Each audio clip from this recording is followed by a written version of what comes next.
कक्षा 10वीं के पाठ्यपुस्तक क्षितिज भाग 2 के काव्यखंड में सूरदास के 4 पद दिए गए हैं जिन्हें आपको पढ़ना है। आइए जान ले पहले कवि के बारे में। सूरदास का जन्म सन 1478 में माना जाता है। एक मान्यता के अनुसार उनका जन्म मथुरा के निकट रुणकता या रेणुका क्षेत्र में हुआ था, जबकि दूसरी मान्यता के अनुसार उनका जन्म स्थान दिल्ली के पास सीही माना जाता है। महाप्रभु वल्लभाचार्य के शिष्य सूरदास अष्टछाप के कवियों में सर्वाधिक प्रसिद्ध हैं। वे मथुरा और वृंदावन के बीच गौ घाट पर रहते थे और श्रीनाथ जी के मंदिर में भजन कीर्तन किया करते थे। सन 1583 में पारसौली में उनका निधन हुआ। उनके 3 ग्रंथों में सूरसागर, साहित्य लहरी और सूर सारावली में सूरसागर ही सर्वाधिक लोकप्रिय हुआ। खेती और पशुपालन वाले भारतीय समाज का दैनिक अंतरंग चित्र और मनुष्य की स्वाभाविक वृत्तियों का चित्रण सूर की कविता में मिलता है। सूर वात्सल्य और श्रृंगार के श्रेष्ठ कवि माने जाते हैं। कृष्ण और गोपियों का प्रेम सहज मानवीय प्रेम की प्रतिष्ठा करता है।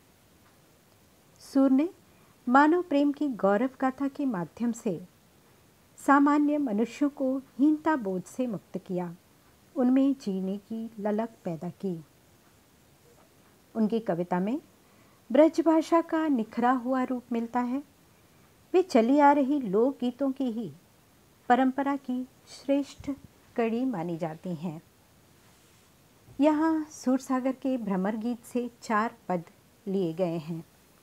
कृष्ण ने मथुरा जाने के बाद स्वयं न लौटकर उद्धव के जरिए गोपियों के पास संदेश भेजा था।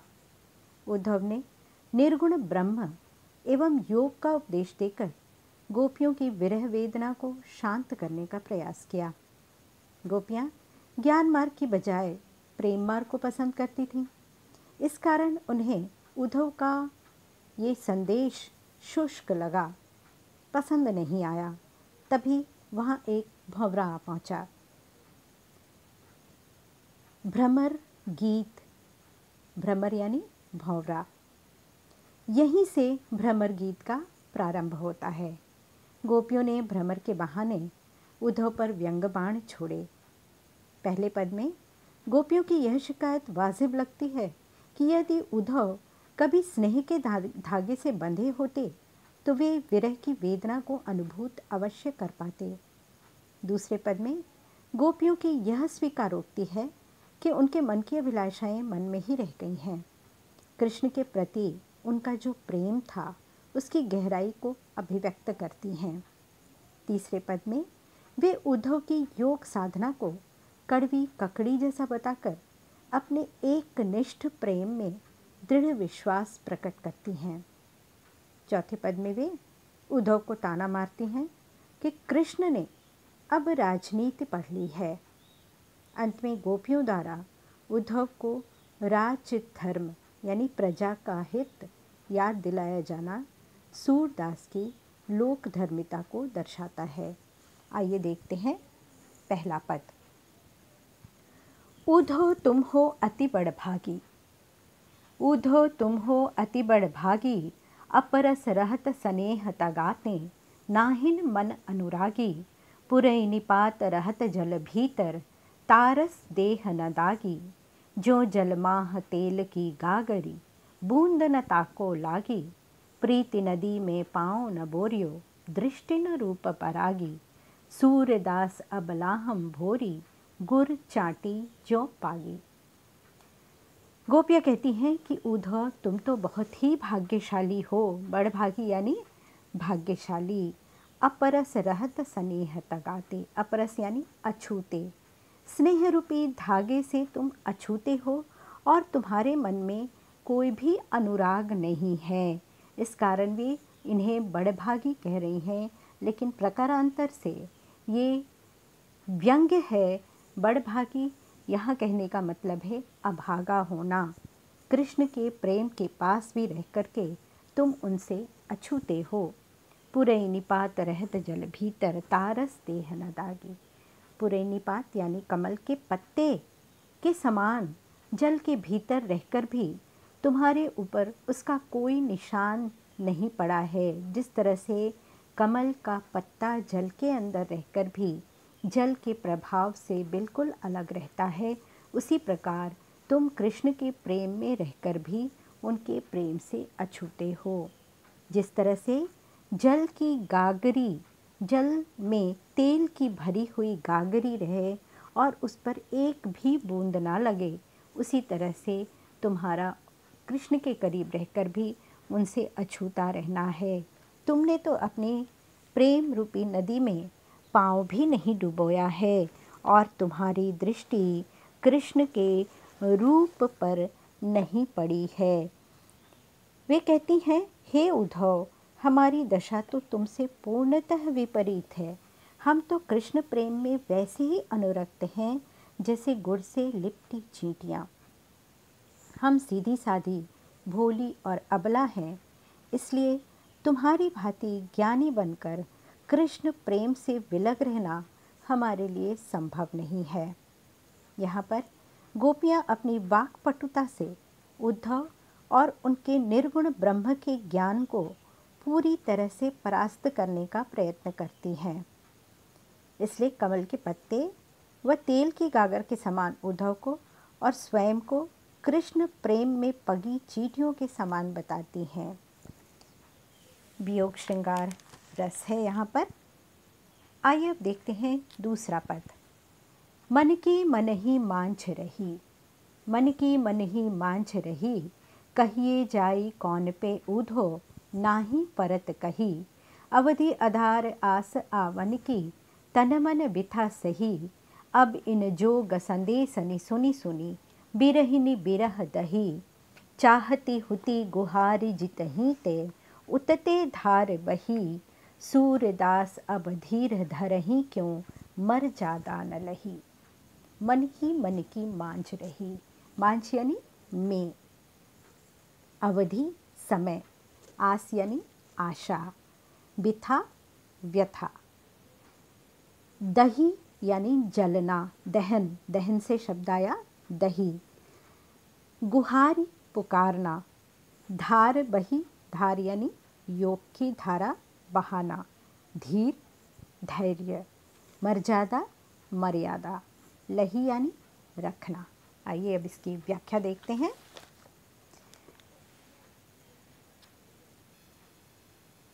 गोपियाँ कहती हैं, हमारे मन की इच्छाएं मन में ही रह गईं। हे उद्धव, हम किससे जाकर कहती? कृष्ण प्रेम की गहराई के बाद हमसे कहते नहीं बनती है। समय को ही आधार मानकर हम कृष्ण के लौट आने की आशा किए बैठी थीं और इसलिए तन मन से कृष्ण के विरह की व्यथा को हम सह भी रही थीं। अब तुम्हारे इस योग संदेश को सुन सुनकर हम विरहिणियाँ विरह की आग में जल रही हैं। हम तुम्हारे इस योग की प्रबल धारा से बचने के लिए रक्षा की पुकार करना चाहती हैं। कवि सूरदास कहते हैं कि गोपियाँ कहती हैं कि अब हम क्यों धैर्य धारण करें? कृष्ण ने तो अपनी प्रेम की मर्यादा ही नहीं रखी है। प्रेम की मर्यादा है कि प्रेम के बदले में प्रेम दिया जाए, लेकिन हमारे एकनिष्ठ प्रेम के बदले में कृष्ण ने उधर से योग की धारा बहा दी है। यहाँ पर उद्धव का योग संदेश गोपियों के धैर्य को समाप्त कर रहा है। श्रृंगार का वियोग पक्ष यहाँ पर है। आइए देखते हैं तीसरा पद। हमारे हरि हारिल की लकड़ी, मन क्रम बचन नंद नंदन और, यह दृढ़ करी पकड़ी। जागत सोवत स्वप्न दिवस निसी, कान्ह कान्ह जकरी। सुनत जोग लागत है ऐसो, ज्यों करुई ककरी। सूतो व्याधि हमको ले आए, देखी सुनी न करी। यह तो सूरत नहीं ले सौंपो, जिनके मन चकरी। शब्दार्थ देख लें। हारिल एक पक्षी है जिसकी विशेषता है कि वो हमेशा अपने पाँव में एक लकड़ी को पकड़ करके रखता है। जकरी यानी पुकारना, जाप करना। करुई, कड़वी। ककरी, ककड़ी। चक्री यानी घूमने वाला, चक्र, अस्थिर। दिवस निसी, दिन और रात। इस पद में गोपियों ने उद्धव की योग साधना को कड़वी ककड़ी की भांति और अपने कृष्ण प्रेम को दृढ़ एवं सच्चा बताया है। गोपियां कहती हैं कि हमारे प्रभु श्री कृष्ण हारिल पक्षी की लकड़ी के समान हैं, जिन्हें हमने मन, क्रम और वचन के द्वारा बड़ी ही दृढ़ता से पकड़ करके रखा है। अर्थात जागते सोते स्वप्न में दिन रात बस हम कान कान ही रटती रहती हैं। ऐसे में तुम्हारे योग की बातें सुनकर ऐसा लगता है जैसे कि कड़वी ककड़ी खाली हो। हमारा मन तो कृष्ण के प्रेम में स्थिर हो चुका है। इस पर तुम वह कड़वी वस्तु ले आए जिसका भोग करने मात्र से मन की पीड़ा बढ़ जाती है। नहीं हमने इसके विषय में पहले कभी सुना था, नहीं देखा था। सूर कहते हैं। गोपियाँ उद्धव से कहती हैं कि हे उद्धव, अपना यह योग साधना का ज्ञान तो तुम उनके पास लेकर जाओ जिनका मन स्थिर ना हो।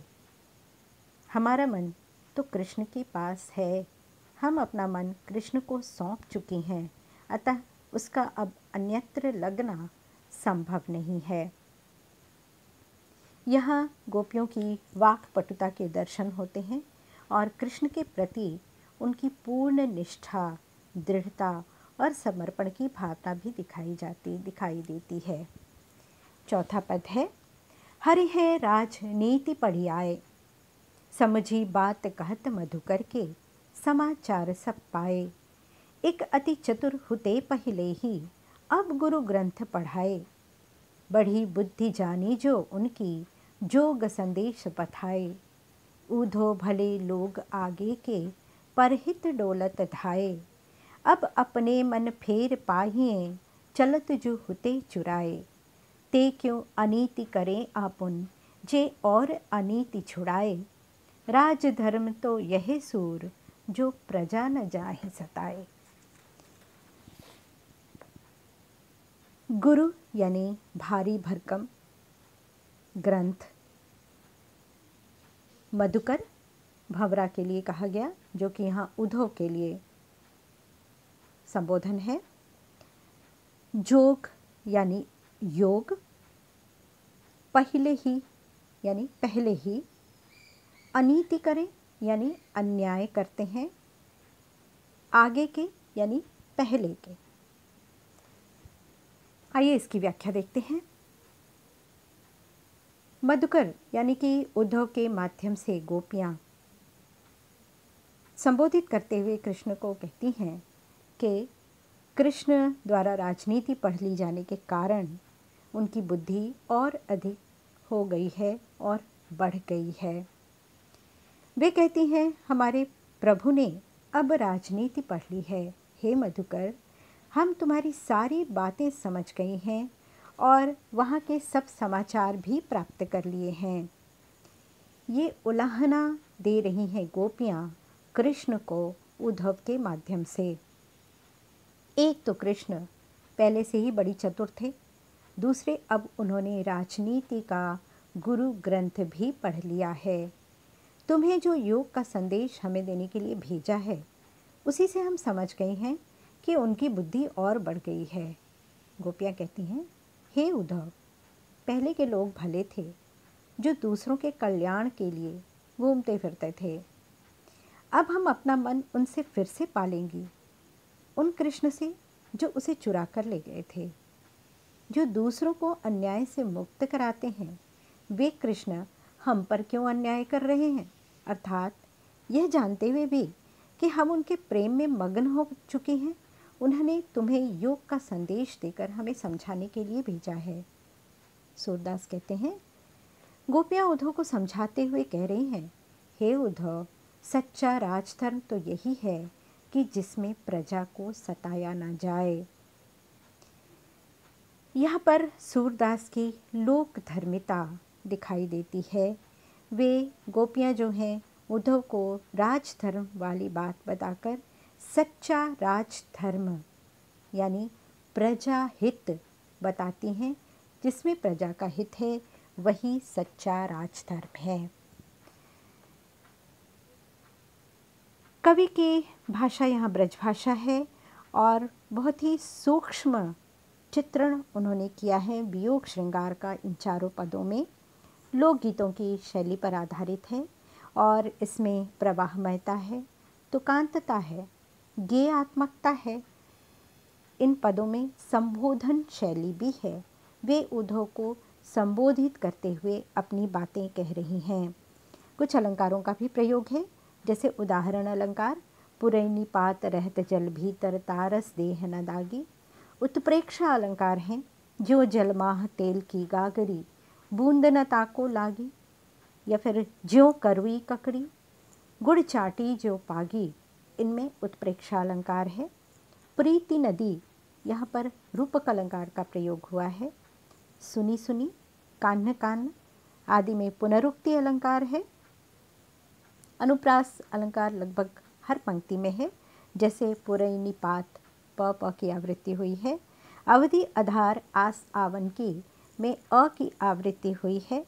बिरहिनी बिरह में ब र और ह की आवृत्ति होने से अनुप्रास अलंकार है। धन्यवाद।